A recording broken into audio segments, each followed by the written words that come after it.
estamos aquí, estamos vivos, primeramente, ¿verdad? Y gracias a Dios porque amanecimos con nieblina, poco de frío, y lo bueno es que nos ha proveído el Señor en nuestros hogares el sistema para pasar esta noche con mucho frío.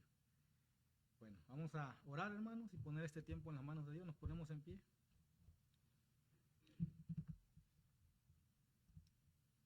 Oremos, hermano. Bendito Padre Celestial, soberano Dios, tú eres bueno y para siempre es tu misericordia, Padre de la gloria. Te damos gracias, mi Dios, en esta mañana. Te bendecimos, te alabamos, te glorificamos, Padre Santo. Gracias por la vida, mi Dios. Gracias por habernos permitido un día más, Señor, el poder abrir nuestros ojos y ver la luz, el poder respirar y poder movernos, Señor. Es gracias a ti, Señor. Reconocemos, Padre, que nuestra vida, la vida que tenemos, Señor, no es de nosotros. Nosotros mismos no nos podemos sustentar ni sostener. Necesitamos de ti, porque tú eres el dador y el consumador de la vida. Soberano Dios, te doy gracias por mis hermanos que tú has traído en esta mañana. Gracias por guardar nuestro camino. Y te pido, Padre Santo, por los hermanos que vienen en camino, que tú les guardes, les cuides, Señor, en estas inclemencias del tiempo. Bendito Dios, en el nombre de nuestro Señor y Salvador Jesús, nos acercamos en esta mañana al trono de la gracia para hallar oportuno socorro. También, Padre Santo, en esta mañana oramos y clamamos por el grupo de hermanas que vienen en camino, Señor, que tú les cuides, les guardes en este día, confortes sus vidas, Señor, sus corazones, y oramos para que tú les traigas con bien, Señor, y con nuevamente nuevos pensamientos, nuevas ideas renovadas, Señor. Gracias por sus vidas y seguimos orando, Señor, que tú te sigas manifestando conforme a tu voluntad en la vida de tu iglesia. Padre, en esta mañana vengo delante de tu presencia a suplicarte, mi Dios, a rogarte, escudriñes mi corazón en esta mañana. Tú, mi Dios, que escudriñas los corazones, que los pesas, que sabes, Señor, nuestro corazón, nuestro pensar, nuestro sentir. Ruego, Padre Santo, que quites toda raíz de amargura, que perdones mis pecados, mis iniquidades, Señor. Mi Dios, que limpie, Señor, este vaso, Señor, este vaso de barro, Señor. Te doy gracias, Padre, por el privilegio y la oportunidad, Señor, que tú nos das de estar de pie, Señor, en este lugar, desde este púlpito, algo que no merecemos, Señor. Pero tú en tu gracia y en tu misericordia que has tenido para con nosotros, por eso que te honramos, te glorificamos, te exaltamos y reconocemos que sin ti nada somos, Señor. Te doy gracias, Señor, porque tú eres bueno y te has manifestado en la vida de tu iglesia, en la vida de mis hermanos, Señor. Gracias, Padre Santo. Oro, Señor, por los jóvenes de la iglesia. Oramos, Señor, para que conforme a tu voluntad, Señor, tú mandes salvación y vida eterna. Te doy gracias, Padre, por la salvación y la vida eterna que es en Cristo Jesús, Señor nuestro. Ayúdanos, Señor, a desarrollar este tema, el tema de la escuela dominical, que es la iglesia, la comunión y la adoración. Queremos servirte, mi Dios, queremos exaltarte, glorificarte, con una comunión genuina, verdadera, en ese amor de Cristo que mora en cada uno de nosotros. Pero también queremos adorarte, Señor, con una adoración sincera, con un corazón limpio, Señor. Ayúdanos, Padre, que tu Santo Espíritu nos guíe en esta mañana a la verdad. En el nombre de Jesús te lo pedimos y te lo suplicamos. Amén. Amén. Podemos sentarnos, hermano. La, la iglesia, la comunión y la adoración. Este es el tema de la escuela dominical. El domingo pasado, hermanos, estuvimos desarrollando el punto número 3, inciso A, acerca de la unidad dentro de la iglesia. Ahora, una pregunta, hermanos. ¿Por qué la unidad dentro de la iglesia? Pongámonos a pensar, ¿por qué la Escritura habla de la unidad dentro de la iglesia?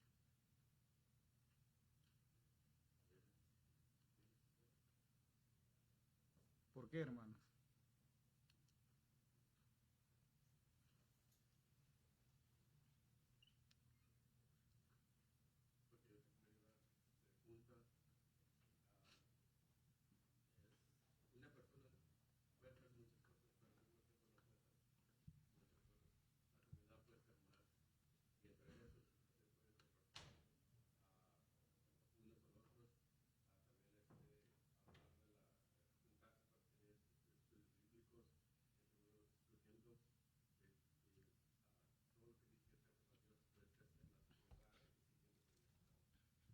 Gracias, hermano Sam.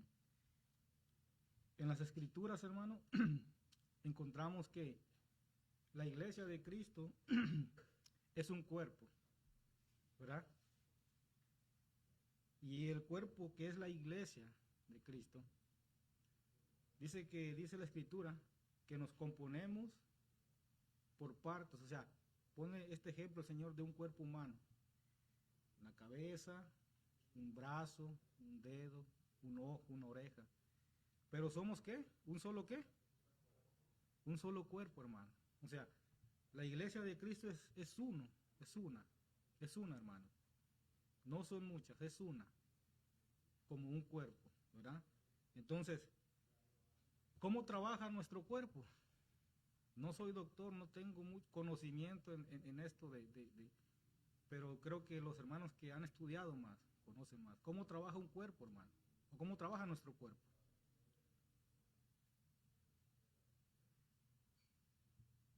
¿Cómo trabaja nuestro cuerpo? Póngase a pensar que si su mano derecha deja de funcionar,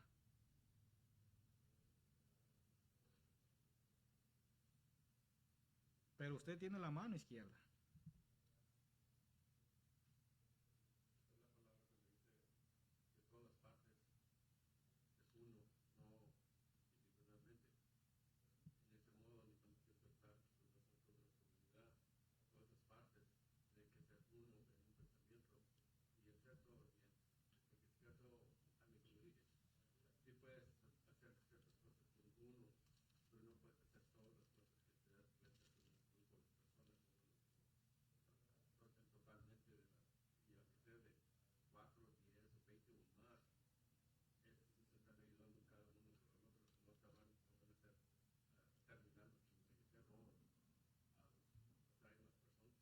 O sea, necesitamos de nuestro otro brazo, ¿verdad? Para poder sostenernos y tomar lo que necesitamos. Entonces, la iglesia se compone de muchos cuerpos, o sea, no son muchos, es uno, pero de muchas partes, hermano. Entonces, por eso es la importancia, la unidad dentro de la iglesia. Y siempre, hermano, dentro de la unidad en la iglesia, lo que los une es la misma fe. O sea, la misma fe.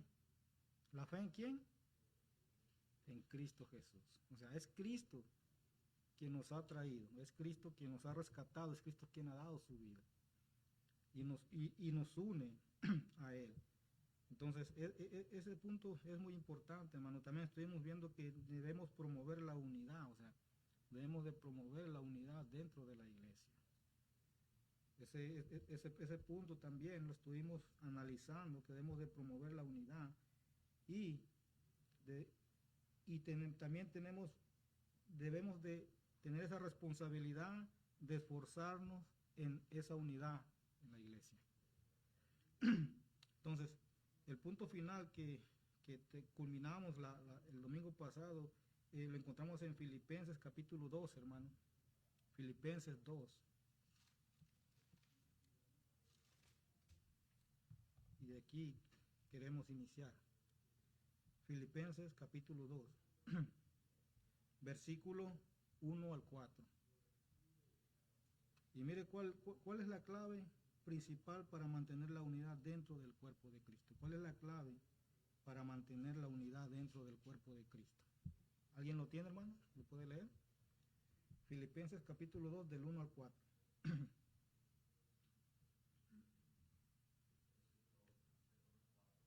Amén.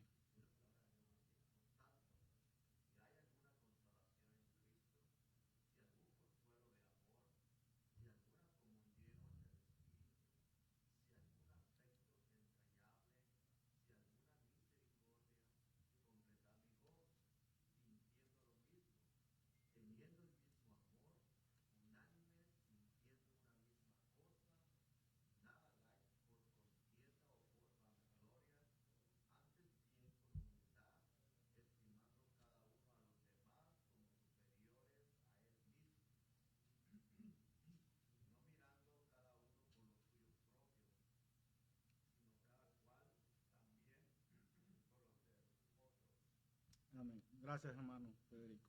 Mire el apóstol Pablo con estas palabras que se dirige a la iglesia de Filipo. Dice, por tanto, si hay alguna consolación en quién, en Cristo. O sea, ¿hacia dónde nos dirige Pablo? ¿Hacia dónde dirige a la iglesia de Filipo? ¿En quién? En Cristo, hermano. O sea, lo que nos une es la fe, la misma fe. ¿En quién? En Cristo, hermano. En Cristo. Cristo es el peldaño de nuestra fe, de nuestra comunión, de nuestra unión en Cristo. Ahora, si algún consuelo de amor, nota el siguiente punto, de amor. Si alguna comunión del Espíritu, o sea, aquí ya nos está diciendo de alguien que es ¿qué? Que ha nacido de nuevo, que es creyente, hermano. Alguien que ha sido redimido, alguien que ha sido sellado con el Espíritu Santo. Si alguna comunión del Espíritu, si algún afecto entrañable, si alguna misericordia, todo esto, estas cualidades, solamente ¿quién las puede tener, hermano? Un creyente, ¿verdad? Un cristiano, hermano. O sea, Pablo no le está hablando a no cristianos. Pablo se está dirigiendo a creyentes. A creyentes, hermano. La escritura nos se está dirigiendo ¿hacia quién? Hacia nosotros los creyentes. Completad mi gozo, sintiendo lo mismo, teniendo el mismo amor, unánimes, sintiendo una misma cosa. O sea, ¿cómo debe de estar la iglesia unida en todo esto? Unida, hermano. Unida, en unidad. Versículo 3. No hagáis por contienda o por vanagloria, antes bien con humildad, estimando cada uno a los demás como superiores a él mismo. ¿Qué quiere decir Pablo, hermano, en este versículo? Que nosotros no debemos mirar hacia abajo a los hermanos. No debemos de ser arrogantes, altaneros. Es lo que Pablo le está diciendo a la iglesia. Y es lo que la Escritura nos está diciendo. O sea, antes bien, hay que bajarnos y ver a los hermanos con humildad. Antes bien, con humildad, estimando cada uno a los demás como superiores a él mismo. ¿Cómo vamos a estimar a los demás si en nosotros hay arrogancia? Hermanos, no podemos.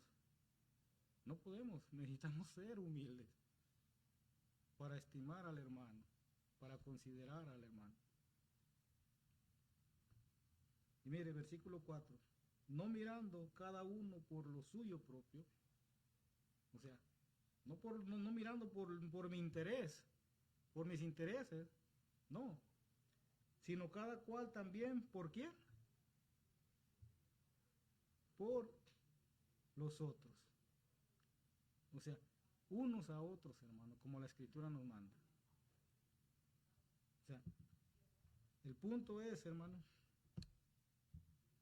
que la iglesia de Jesucristo debemos de sentir lo mismo, tener esas cualidades. Ahora, pero ¿qué pasa? Que batallamos con esto. ¿Por qué? Porque recordemos, hermano, que estamos en ese proceso de santificación. ¿Sí, hermano? Yo me acuerdo de un tío mío que trabajaba con el ferrocarril y el trabajo de él era que se bajaba de un avión a otro y con las conexiones se ponían, que es muy peligroso. Él necesitaba que ponerse a conectar todas las líneas y todo. Sí, sí. En tiempo perdió 2 dedos en una mano y 3 dedos de otra mano. Él aprendió a cómo a trabajar con esos 5 dedos que sobraron, pero no era lo mismo que teniendo los 10 dedos. Sí. Y eso es lo que pasa en una iglesia. A veces todos pueden trabajar y hacen trabajo, pero no es tan fácil, es más duro para ellos. Y son 5 en una mano y 5 en la otra, y se conviene que no estamos hablando de comunidad, la comunidad que se trabajan juntos y puedes hacer más trabajo. Amén. Y de este modo es más trabajo para Dios. Y es mejor tener, no digo que el accidente que tuvo él era mal, porque él aprendió con esa cosa, pero no era como era antes. Y el tiempo tuvo que retirarse porque él tenía la función esa a hacer su trabajo. Nosotros también necesitamos que estar, es toda la familia de la iglesia que trabaja juntos, no más 1, 2 o 3 que trabajan y hacen todo el trabajo. Todos necesitamos hacer trabajo para que seguimos el trabajo de Dios. Amén. Eso es un buen punto, hermano, ¿saben? Que toca. O sea, somos un cuerpo. Y todo el cuerpo trabaja para quién? Servicio al Señor. O sea, para Cristo. Para Cristo. Y si todos nosotros, hermano, la iglesia local, nos esforzáramos más y pusiéramos más de nuestro esfuerzo, póngase a pensar, hermano, cómo estaría o cómo estaríamos trabajando delante de Dios. O sea, imagínense nada más el pastor que haga todo. O sea, él fue llamado por Dios. El Señor le dio este ministerio. Pero bajo ese ministerio, la iglesia, los hermanos, nuestro deber es ponernos a trabajar a la obra de Cristo. ¿Cómo sería el trabajo más de nuestro pastor en predicar la palabra, en enseñar más? O sea, y no estoy diciendo que no lo hace, lo hace. Y se ha preparado. Pero nosotros, hermanos, debemos de esforzarnos más en el servicio al Señor, como iglesia, como cuerpo de Cristo. La comunión con Dios y con otros creyentes, hermanos.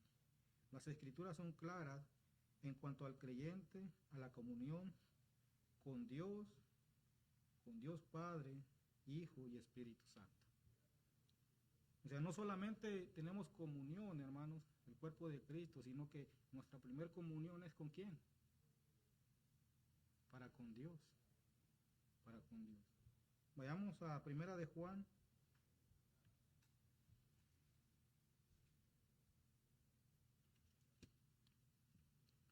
Primera de Juan.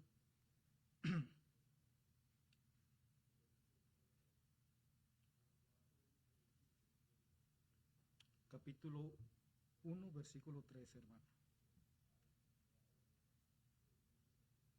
Dice la palabra de Dios así, Primera de Juan, capítulo 1, versículo 3. Porque las escrituras son claras en cuanto al creyente y la comunión con Dios el Padre. Dice, lo que era desde el principio, lo que hemos oído, lo que hemos visto con nuestros ojos, lo que hemos contemplado y palparon nuestras manos tocante al verbo de vida, porque la vida fue manifestada y la hemos visto y testificamos y los anunciamos la vida eterna, la cual estaba con el Padre y se nos manifestó. Lo que hemos visto y oído, eso os anunciamos, para que también vosotros tengáis comunión con nosotros, y nuestra comunión verdadera es con el Padre y con su Hijo Jesucristo. O sea, no solamente tenemos comunión unos con otros en la iglesia, en el cuerpo de Cristo, sino también ¿con quién? Con el Padre. Con el Padre, dice el apóstol Juan, con Dios el Padre. Dice, lo que hemos visto y oído, eso nos anunciamos, para que también vosotros tengáis comunión con nosotros. O sea, nota ahí, hermanos, usted ve que el que escribió estas palabras es un apóstol de Jesucristo. Y él, por ser apóstol, no es más que los demás miembros de la iglesia. ¿Sí nota ahí? Dice, para que también vosotros tengáis comunión con nosotros. O sea, iguales, unánimes, comprados por la misma sangre y al mismo precio. Dice, para que tengáis comunión con nosotros y nuestra comunión, o sea, ustedes hermanos y yo, nuestra comunión es ¿con quién? Con el Padre. Unánimes todos. No porque Juan fue uno de los apóstoles de Cristo, del tiempo de Cristo, y después fue el único de los apóstoles que murió una vida natural. Él no se siente más que los demás. Tenemos la misma comunión, ustedes hermanos y yo, pero esa misma comunión también la tenemos unánime con el Padre. No solamente con el Padre, sino también ¿con quién? Con su Hijo Jesucristo. Esta comunión de creyentes también la tenemos unánimes con Dios el Padre y su Hijo Jesucristo. Con su Hijo Jesucristo. También, hermanos, no solamente con el Padre y con su Hijo Jesucristo, sino también con el Espíritu Santo. Vayamos a 2 de Corintios.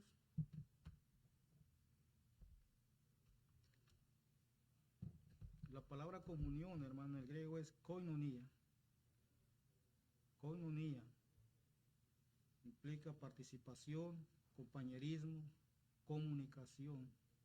Y en verdad nuestra comunión es con el Padre y con su Hijo Jesucristo. Vayamos a 2 de Corintios 13, 14, con el Espíritu Santo también.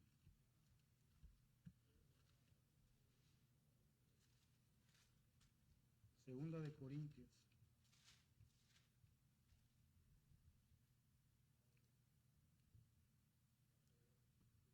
¿Alguien lo tiene? ¿Puede leer, hermano?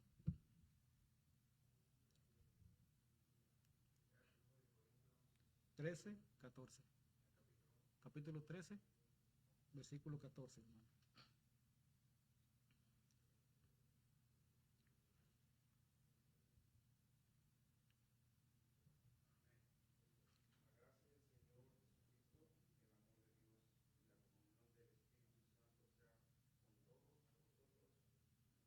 Gracias, hermano. Mire, los saludos y la doxología final de Pablo a la iglesia de Corintios. Con estas palabras, el apóstol Pablo termina su segunda carta a la iglesia de Corintios. Segunda de Corintios, capítulo 13, versículo 14. Leemos desde el 11. Por lo demás, hermanos, tened gozo, perfeccionados, consolados, sed de un mismo sentir y vivir en paz. Y el Dios de paz y de amor estará con vosotros.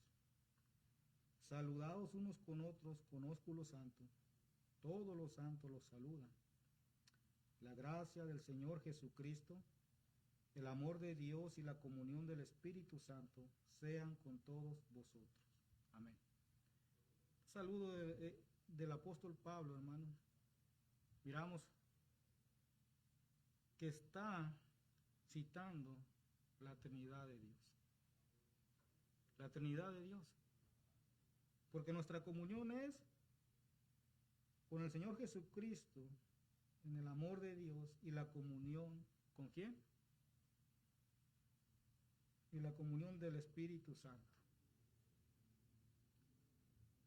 La bendición de Pablo a la iglesia de Corinto es la comunión también del Espíritu Santo que tenemos los creyentes para con Dios.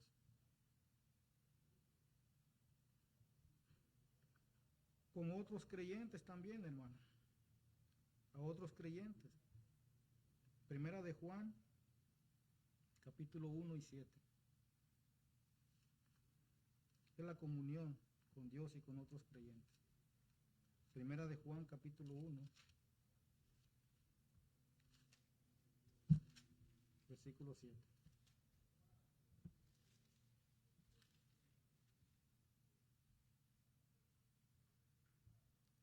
Primera de Juan, capítulo 1, versículo 7.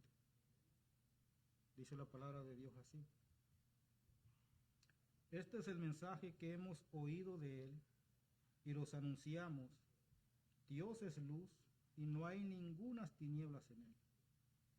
Si decimos que tenemos comunión con Él y andamos en tinieblas, mentimos y no practicamos la verdad. Pero si andamos en luz, como Él está en luz, tenemos comunión unos con otros, y la sangre de Jesucristo, su Hijo, nos limpia de todo pecado. También con otros creyentes, hermanos, tenemos comunión, como ya le hemos venido viendo. Dice que, pero si andamos en luz, como Él está en luz. O sea, andar es nuestro caminar, hermano. Nuestro caminar. ¿Nuestro caminar qué? En la vida de creyentes. ¿Cómo andamos? ¿Cómo caminamos en nuestra vida de creyentes? ¿Caminamos en luz o caminamos en tinieblas? Tinieblas es que caminamos en pecado, que andamos en pecado. A eso se refiere el apóstol Juan. Pero si andamos en luz, como Él está en luz, ¿quién está en luz, hermano? ¿Quién? Tu Señor Jesucristo, hermano. Dice, pero si andamos en luz como Él está en luz, tenemos comunión unos con otros. Hermano, ¿qué es lo que aleja al creyente de esa comunión en la iglesia, de esa coinonía? ¿Qué es lo que lo aleja? Del pecado, hermano. Ahora, ¿por qué? La pregunta, ¿por qué? ¿Por qué? ¿Por qué aleja el pecado al creyente de esa comunión en la iglesia? El pecado es vergonzoso, ¿verdad? O sea que la persona ya no puede mirar hacia los ojos, hacia arriba, o sea, de frente. ¿Por qué? Porque es vergonzoso el pecado, hermano. ¿Y qué hace? Que te aleja. Que te aleja.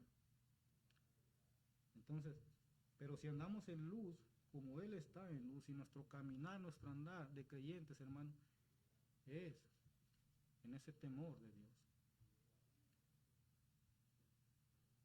Dice, y andamos en tinieblas, pero 7. Pero si andamos en luz como Él está en luz, tenemos comunión unos con otros. ¿Sí ve la escritura que hay una coinonía?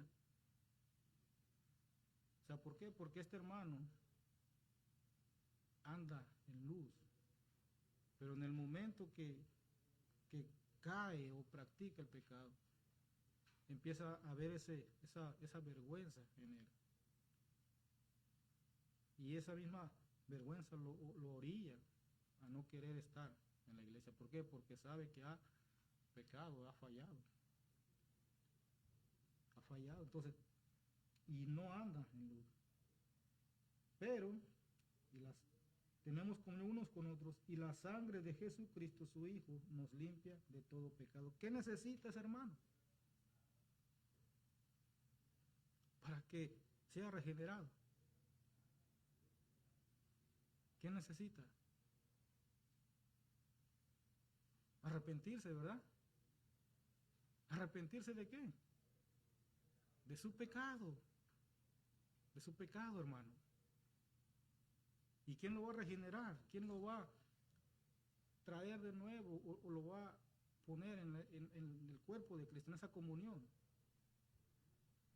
El Señor. El Señor mismo, hermanos. Él. Pero necesita arrepentirse. Si necesita arrepentirse, hermano, dice, no hay comunión verdadera con incrédulos, hermano. No hay comunión verdadera con incrédulos. Ahí en 2 de Corintios, capítulo 6, hermano, hemos visto la comunión de creyentes en el cuerpo de Cristo, pero no hay comunión verdadera con incrédulos. Ahora yo le pregunto, hermano, ¿qué piensa usted acerca de que usted puede tener comunión con los incrédulos? ¿Usted espera eso, que el incrédulo, o usted pueda tener una comunión con alguien que no es creyente? Porque muchas veces nos engañamos, ¿no? Decimos, no, es que es mi hermano, mi pariente, y posiblemente allí pueda haber esa comunión. Pero la Escritura dice que no puede haber comunión verdadera con incrédulos.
Gracias, hermano. En una ocasión, hermano, era servicio los miércoles y un familiar estaba en la casa.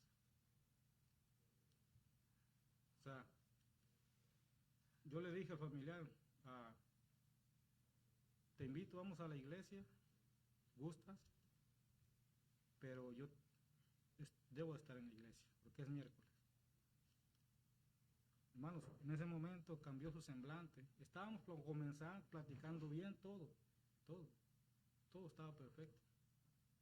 Su cara cambió cuando yo le dije que iba a la iglesia. O sea, tú puedes esperar y decir, oh sí, va a seguirme, va a ir conmigo. Hermano, solamente alguien que ha sido redimido y que en verdad ha sido investido por el Espíritu Santo y transformado, va a decir, oh sí, vamos. O sea, no podemos esperar de que esa comunión sea genuina, hermano.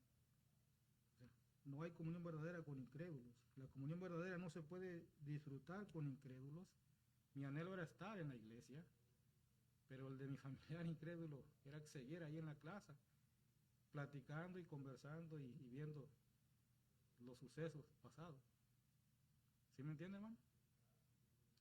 O sea, a eso la Biblia se refiere muchas veces. ¿O no le ha pasado a usted eso? Esa experiencia. Sí nos pasa. Muchos de ellos, esta puede ser el tener esa comunión, hermano. Cuando tú estás con incrédulos, lo que mencionó el hermano Sammy, es una oportunidad para evangelizar de Cristo. Ese es el punto, hermano. Ese es el punto de cuando estás reunido con familiares o amistades incrédulas, es una oportunidad para evangelizar de Cristo, ¿verdad? ¿Por qué? Porque ellos no conocen del Señor. Eso es lo que debemos de ver, que esa puerta está ahí para predicar, para evangelizar, la comisión. Sin embargo, debe estar claro que la verdadera comunión solo se puede gozar o disfrutar con otros creyentes. O sea, debe estar claro que la verdadera comunión solo se puede disfrutar, gozar con otros creyentes. Porque ese familiar, si hubiera sido un creyente, ¿qué hubiera dicho? Oh, vamos. Oh, claro que sí, quiero escuchar la palabra de Dios. Pero como él no era, o sea, no, está bien, tú ve, dice, no te preocupes, aquí me quedo, aquí te espero. O sea, y muchas veces puede parecer de que la familia, oh, mira, qué maleducado eres. Pero no se ve así, hermano. Porque nosotros sabemos, entendemos que el día de servicio, miércoles, jueves, domingo, ¿dónde debemos estar? En la casa del Señor, o sea, en el templo, ¿verdad? Vayamos allá a Corintios, hermano, ya vamos a terminar. El tiempo se nos está cortando. Segunda de Corintios 6, 14, 15. ¿Estamos ahí, hermano? ¿Alguien lo puede leer? ¿Alguien lo quiere leer? Segunda de Corintios 6, 14, 15.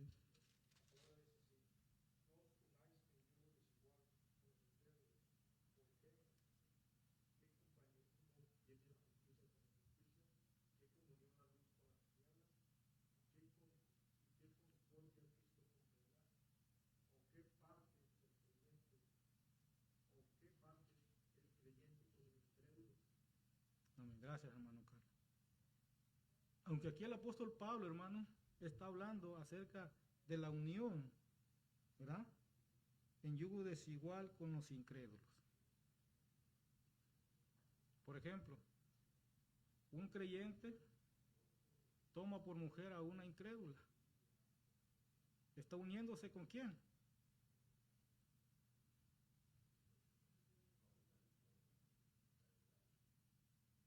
Con un incrédulo. O sea, no os unáis en yugo desigual con los incrédulos. Ahora, el punto es, hermano, que si este hermano es creyente y la esposa no es creyente, él va a querer estar en la iglesia los miércoles, los domingos, y por más que su anhelo sea que su esposa esté en la iglesia, Él la va a poder llevar. Imposible, hermano. Sí, tal vez vaya una, dos veces nada más porque dice, oh, para complacerte. Pero después de 2 o 3 idas, se acabó. Ya no va a estar aquí. Ya no va a estar aquí. O viceversa, una hermana toma por esposo a un incrédulo. ¿Qué va a pasar? Puede que esa hermana hasta salga de la iglesia porque el esposo ya no va a querer que venga a la iglesia. O el esposo va a cambiar su corazón más por su esposa que por Dios. Y ya no va a venir a la iglesia. ¿Y qué lo llevó a ese punto? ¿Qué fue lo que lo llevó? El tomar a una por esposa, por esposo, a alguien incrédulo. Alguien incrédulo es alguien que no tiene una fe genuina, que no ha creído. Alguien incrédulo es aquel en el que no hay una convicción, una fe en Jesús. No ha sido investido, no ha sido convencido aún todavía por Dios. Que Dios lo puede hacer, sí, pero el punto es de que no nos unáis en yugo desigual. En el Antiguo Testamento, hermano, Dios puso un ejemplo al pueblo de Israel acerca de qué es la unión con el yugo desigual. Algunos de los que estamos aquí venimos del campo. Yo aprendí desde los 7, 8 años a uncir una yunta de bueyes, hermano, y solo. Y a eso se refiere Dios en el Antiguo Testamento, allá en Levítico y en Deuteronomio, que es la unión en yugo desigual. Es poner un buey, uncir un buey y uncir a un burro. Eso es yugo desigual. ¿Por qué? Porque no pueden arrastrar esa rastra, esa carreta, no la pueden llevar. Es imposible. El tamaño, la fuerza, la resistencia es diferente. No se puede. Ese ejemplo se lo puso el Señor al pueblo de Israel antes de entrar a la tierra prometida. Que no tomara, para que ellos no tomaran mujeres de otras naciones, que no fueran israelitas. ¿A dónde los iba a llevar el tomar yugo desigual? A pecar, hermanos. A pecar delante de Dios. Y dijimos que el pecado, ¿qué? Es vergonzoso y te aleja de esa comunión. Esa comunión. Entonces, este es el punto, hermano, de la advertencia que Pablo le da a la iglesia de Corinto. Y en el contexto, eso es lo que Pablo habla, hermano, que nosotros somos templo del Espíritu Santo. ¿Quiénes? Los creyentes. ¿Sí nota? ¿Por qué esa advertencia? Porque tú eres templo, tu cuerpo es templo del Espíritu Santo. Amén. Bueno, hermanos, hasta aquí vamos a terminar la escuela dominical. El punto en donde nos quedamos es que no hay comunión verdadera con incrédulos. Pero sí podemos tener ese compañerismo para predicar y presentar el plan de salvación en Cristo Jesús. Amén. Amén. Nos despide en oración, pastor.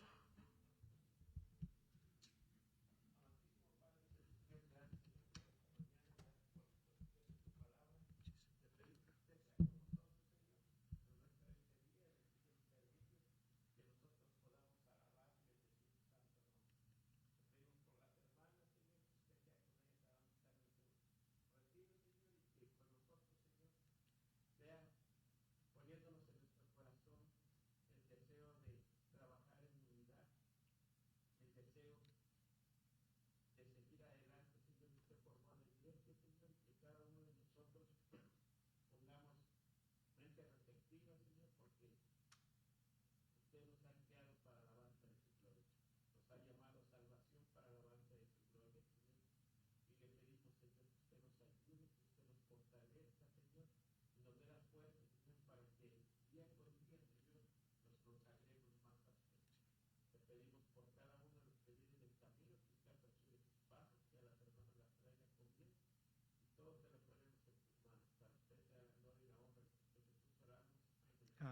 Dios les bendiga, hermano, y a las 10 seguimos con el servicio de adoración.